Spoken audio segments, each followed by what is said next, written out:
গ্রামে আব্দুল্লাহ নামে একটি গরিব যে কিনা মাছ ধরে তার সংসার চালাতো। আব্দুল্লাহর দুটি ছেলে ছিল, রহিম আর করিম। ওরা দুজন অনেক ছোট ছিল। ওরা বাবার সাথে নদীর কাছে মাছ ধরতে যেত। ওর বাবা যখন মাছ ধরতো সেটা দেখে ওরা দুই ভাই অনেক খুশি হতো। আর আব্দুল্লাহ একজন নেককার মহিলা ছিল, যে কিনা 5 ওয়াক্ত নামাজ আদায় করত আর কোরআন তেলাওয়াত করত, যে কারণে ওর সংসারে সব সময় আল্লাহ থাকতো। একদিন, আব্বু, আমরাও যাব তোমার সাথে নদীর মাঝে মাছ ধরতে। হ্যাঁ হ্যাঁ, ঠিক আছে বাবা, চলো আমার সাথে চলো। দেখো বাচ্চারা, তোমরা নদী থাকবে, নদীর কাছে যাবে না। আর আপনিও আছেন, সব সময় বাচ্চাদের ইচ্ছা পূরণ করেন। আমি তো সব সময় ভয়ে থাকি যে নদীর কাছে যায়, আল্লাহ না করুক ওদের কোনো বিপদ না হয়। আরে বিবি, তুমি যে নামাজে আমাদের জন্য দোয়া করো, আমার বিশ্বাস আল্লাহ তাআলা আমাদেরকে সকলের বিপদ আপদ থেকে রক্ষা করবেন। আমাদের কিছু হবে না বিবি, আল্লাহ তাআলার রহমত আমাদের উপর আছে। এটা তো ঠিক আছে, কিন্তু সব সময় আমার বাচ্চাদের জন্য মনের মধ্যে কে। ও আচ্ছা, শুধু বাচ্চাদের জন্যই আপনি এত টেনশন করেন, তাই না? আরে না, আপনার জন্য আমার ভয় লেগে থাকে। আরে আমি সব বুঝি। জেনেই থাকেন তাহলে আবার জিজ্ঞেস করেন কেন? আপনার আমার সাথে দুষ্টামি করার স্বভাবটা আর গেল না। যান, এখন আপনার কাজে চলে যান। আচ্ছা ঠিক আছে বিবি, কিন্তু আমি যদি আপনার সাথে একটু দুষ্টামি না করি তাহলে কি পাশের বাড়ির ভাবির সাথে করব? এই কথা বলে ওরা তিনজন মাছ ধরতে নদীর কাছে চলে যায়। আব্বু, আমার না আমাকে অনেক ভালো লাগে। আচ্ছা ঠিক আছে ছেলেরা, কিন্তু তোমার মা তো মানা করেছে তোমরা নদীর পাড়েই দাঁড়িয়ে থাকো, আর এখানে কোনো ধরনের দুষ্টামি করবে না, কেমন? যদি বেশি লাফালাফি করো তাজগুলো চলে যাবে। ঠিক আছে আব্বু। আরে আমার বিবি কোথায়? সকিনা, দরজা খোলো। আরে আসেন, আপনারা চলে এসেছেন, আমার ছোট দুষ্ট বাচ্চাগুলো। আরে ওরা দুজন আমার পিছনে বিবি। আরে এসো এসো, তোমরা দুজন লুকিয়েছিলে কেন? আমি তোমাদের বকা দিব না, তাড়াতাড়ি চলো ঘরে এসো। ঠিক আছে আম্মু। এই যে, এই নিন আম্মু, এই যে, এই নিন পানি খান। বিসমিল্লাহির রহমানির রহিম। আরে তোমার হাতের পানি খেয়ে তো আমার সারা দিনের ক্লান্তিটা দূর হয়ে গেছে। এই নাও বেগম, এখান থেকে কিছু মাছ রান্না করো, আর এখান থেকে কিছু মাছ আমি বাজারে গিয়ে বিক্রি করব। ওরা সেদিনকে রাতে খাবার খেয়ে ঘুমিয়ে পড়ে, আর পরের দিন সকালবেলা আব্দুল্লাহ সেই মাছগুলো বিক্রি শুরু করে। আরে আসেন আসেন, তাজা তাজা মাছ নিয়ে যান, একদম জীবন্ত মাছ নিয়ে যান। আরে একদম তাজা তাজা মাছ নিয়ে যান। আসেন, এই মাছ খান আর নিজে স্বাস্থ্য বানান। আরে ভাইয়া, আমাকে 1 কেজি মাছ দিয়ে দাও। মাছগুলো তাজা আছে তো? আর হ্যাঁ, মাছগুলোর কাটা কম হবে তো? হ্যাঁ ভাইয়া, একটাই কাটা, একবার নেবেন বারবার আসবেন। ও দেখে তো মনে হচ্ছে তাজাই। এভাবে আব্দুল্লাহ সব মাছ সেদিন বিক্রি করে বাড়ি রওনা দেয়, আর রাতলা নিজের ঘরে পৌঁছে যায়। আসসালামু আলাইকুম, এসে গেছেন? সব মাছ বিক্রি হয়ে গেছে? আলহামদুলিল্লাহ। চলো বাচ্চারা, আমরা নামাজ পড়তে যাই। এ কথা বলে তারা নামাজ আদায় করে। পরের দিন সকালবেলা আব্দুল্লাহ যখন মাছ ধরতে নদীতে যেতে থাকে, তখন পিছন থেকে তার বাচ্চা বলে, আব্বু তুমি কোথায় যাচ্ছ? আমাদের নিয়ে যাও। হ্যাঁ বাচ্চারা, চলো আমার সাথে চলো। ওরা তিনজন নদীর পাশে বসে মাছ ধরতে থাকে, কিন্তু অনেক দেরি হয়ে যায়। তারপরও আব্দুল্লাহ কোনো মাছ পায় না। হে আল্লাহ, আজকে কি হয়ে গেল? একটা মাছও তো আমার জালে উঠছে না, এখন কি হবে? এ কথা বলে আব্দুল্লাহ মাছ ধরতে তার নৌকা নিয়ে নদীখানে চলে যায়। হ্যাঁ, এখানে তো অনেক মাছ দেখা যাচ্ছে, কিন্তু বাচ্চাদের এখানে নিয়ে আসলাম, এটা কি ঠিক হলো? নদীর মাঝখানে তো বিপদ ঘটতে পারে। বাবারা, তোমরা নৌকার দড়িটা শক্ত ধরে রেখো, আমরা নদীর মাঝখানে এসে পড়েছি, এখানে যে কোনো সময় যে কোনো বিপদ ঘটতে পারে। আব্বু তুমি চিন্তা করো না, তুমি মাছ ধরো, আমরা আছি এখানে, দড়ি ধরে আছি। এই কথা বলতে না রহিম আর করিম দেখতে থাকে যে নদীর মাঝখান থেকে একটি কুমির আসছে।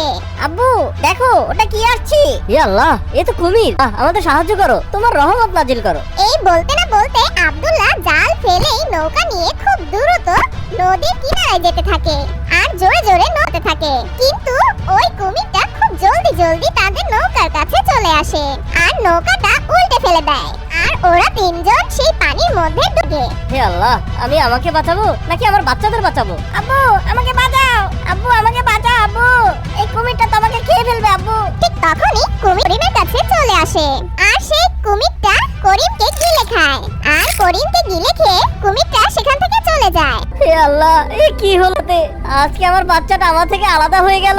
ভাইয়া তুমি কোথায়? ভাইয়া, হে আল্লাহ, আমার ভাইটাকে ফিরিয়ে দাও। হে আল্লাহ, রহম করো আল্লাহ। হে আল্লাহ, আমি আমার আম্মি জানকে কি বলবো? উনি তো শুনলে জ্ঞান হারাবেন। বাবা আমি তো কিছুই বুঝতে পারছি না তোমার মাকে কিভাবে এই কথাটা বলবো, আর তোমাকে আমি কিভাবে সান্ত্বনা দেব। ওনার ছেলেকে উনি হারিয়ে ফেলেছেন। হে আল্লাহ, আমাকে শক্তি দিন, আমি যেন আমার বিবিকে বোঝাতে পারি। আব্দুল্লাহ আর রিম ওরা দুজন কান্না করতে করতে বাড়ির দিকে রওনা দেয়। ওরা এতই কান্না করে যে ক্লান্ত হয়ে যায়। আর ওরা দুজন যখন ঘরের দরজার কাছে যায়, দরজার কাছে গিয়ে ঠিক তখনই আব্দুল্লাহর বউ বলে, আরে এসে গেছেন আপনারা, আসেন আসেন, ঘরে আসেন। করিম কোথায়? করিম কি আজকেও পিছনে লুকিয়ে আছে? দেখি তো দুষ্টটা কোথায় গেছে। রহিম কোথায় তোমার ছোট ভাই? তখন রহিম তার মাকে কোনো উত্তর দেয় না। কি হলো, বলছেন না কেন আপনারা দুজন? আমার মন অস্থির হয়ে গেছে করিমের জন্য। করিম কোথায়? তুমি লুকিয়ে থেকো না বাবা সোনা, আমার সামনে এসো। আরে আমার ছেলে, আমার ছেলেকে কোথায় রেখে এসেছেন আপনারা? কথা বলছেন না কেন? করিমের কি কিছু হয়েছে? আল্লাহ রহমত করো, তাড়াতাড়ি বলুন আমাকে, আমার বাচ্চা কোথায়? তখনই রহিম ওর মার কাছে যায় আর মাকে জড়িয়ে ধরে বলে, আম্মু, আজকে আমরা আমাদের ভাইকে হারিয়ে ফেলেছি। এটা কি বলছো তুমি? আমার ছেলে কোথায়? ওকে কোথায় হারিয়ে ফেলেছো তোমরা? আম্মু, ওকে আমরা হারাইনি, ও এই দুনিয়া ছেড়েই চলে গেছে আম্মু। কি কি বলছো তুমি? কি বলতে যাচ্ছ? হে আল্লাহ, আমার উপরে রহম করো। এই কথা বলতে না বলতে সকিনা বেহুশ হয়ে যায়। আব্দুল্লাহ অনেক চেষ্টা করতে থাকে সকিনার জ্ঞান ফেরানোর, কিন্তু এই সকিনার জ্ঞান ফিরে না। পানি ছিটানোর পর সকিনার জ্ঞান ফিরে আসে। হে আল্লাহ, হে আমার মালিক, আজকে আমার কি হয়ে গেল? আমার কলিজার টুকরা ভাইকে কেন তুমি আমার কাছ থেকে ছিনিয়ে নিলে খোদা? আম্মু, আমরা আপনার কথা শুনিনি, তাই হয়তো আল্লাহ তাআলা আমাদের এই শাস্তি দিয়েছেন। আমার ভাইটাকে আমি হারিয়ে না বউ, এই জন্য আমি দায়ী। আমার উচিত হয়নি আমার বাচ্চাকে নিয়ে নদীর মাঝখানে যাওয়া, এই কারণে আল্লাহ তাআলা আমাকে শাস্তি দিয়েছেন। আমার সন্তানটা কেড়ে নিয়েছেন, আমি তোমার অপরাধী। হে খোদা, আমার তোমার উপরে পূর্ণ বিশ্বাস আছে। আমি সব সময় তোমার ইবাদত করি মাওলা। আমি তোমার বান্দা। আমি জানি সন্তান যেখানেই থাকবে তুমি তাকে হেফাজতে রাখবে। হে আল্লাহ, তুমি সর্বশক্তিমান। যেভাবে তুমি হযরত ইউনূস আলাইহিস সালামকে মাছের মধ্যে 40 দিন জীবিত রেখেছিলে, ঠিক সেইভাবে কুমিরের পেটে আমার সন্তানকে তুমি জীবিত রেখো। যদি এটা না হয়, তোমার এই বান্দা একজন মা, তার মনের বিশ্বাস ভেঙে যাবে। হে আমার রহমতের মালিক, তোমার রহমত নাজিল করো। হে আল্লাহ, তুমি তোমার বান্দার এই দোয়া কবুল করো খোদা। ইচ্ছা ছাড়া গাছের একটা পাতাও নড়ে না। তুমি কি না পারো খোদা? আর তোমার সামনে একটা কুমির তো কিছুই না। হে আল্লাহ, তোমার রহমত নাজিল করো খোদা, তুমি শক্তিমান খোদা। এই বলে ওরা তিনজন মিলে আল্লাহর কাছে মোনাজাত করে আর মোনাজাতে অনেক কান্নাকাটি করতে থাকে। ঠিক সেই সময় আকাশে গর্জে, বাতাস খুব জোরে চলতে থাকে। যেই কুমিরটা করিমকে খেয়ে ফেলেছে, সেই কুমিরটা নদীর কিনারায় চলে আসে। ঠিক তখনই করিম পেটের ভিতরে আল্লাহর কাছে মোনাজাত করতে থাকে আর দোয়া করে। হে আমার আল্লাহ, তুমি আমাকে এখনো জীবিত রেখেছো। আমার মনে হয় আমার মা আমার জন্য দোয়া করেছে। আমি জানি আমার মার দোয়া কখনো ফেরত যেতে পারে না। আল্লাহ তাআলা আমার মার দোয়া কবুল করেছেন এবং আমাকে এখনো জীবিত রেখেছেন। এই কুমিরটার পেটটা এত বড় হচ্ছে যেন একটা বড় ঘর। আমার মনে হচ্ছে আমি এখনো জীবিত আছি কারণ আমার মা আমার জন্য দোয়া করেছেন। আল্লাহ তাআলা তো হযরত ইউনূস আলাইহিস সালামকেও একটা মাছের পেটে তো রেখেছিলেন। সেও তো আল্লাহ তাআলার একজন নেক বান্দা ছিল, আর এই জন্যই আল্লাহ তাআলা হয়তো আমাকে জীবিত রেখেছেন। হে আল্লাহ, তোমার দরবারে লাখ লাখ শুকরিয়া। এখন তোমার কাছে দোয়া, আমাকে তাড়াতাড়ি আমার আম্মা জানের কাছে পৌঁছে দাও। আমাকে ছাড়া তিনি বোধহয় অনেক কষ্টে আছেন। হয়তোবা আমার মা অনেক অসুস্থ হয়ে গেছে, খাওয়া দাওয়া ছেড়ে দিয়েছে। আমার আম্মি জান আমাকে সবচেয়ে বেশি ভালোবাসে। ঠিক তখনই অনেক জোরে জোরে বাতাস বইতে লাগে। ঠিক তখনই একটি ফেরেশতা পৃথিবীতে আসে আর সেই ফেরেশতার কাছে আসে আর একটা জাদুর মাধ্যমে সেই কুমিরের পেট থেকে করিমকে বের করে নিয়ে আসে। তখন সেই ফেরেশতা করিমকে বলে, ওঠো বাবা, আমার জন্য অপেক্ষা করছে। তখন করিম বেহুশ পড়েছিল আর সাথে সাথে সেই ফেরেশতার সাথে করিমের জ্ঞান ফিরে আসে। হে আল্লাহ, এ তো কোনো ফেরেশতা মনে হচ্ছে। আপনি ফেরেশতা নন? আপনি তো একজন ফেরেশতা, তাই না? হ্যাঁ, আমি আল্লাহ তাআলা একজন নেক ফেরেশতা। আল্লাহ তাআলার হুকুমে তোমাকে এই কুমিরের পেট থেকে পাঠাতে এসেছি।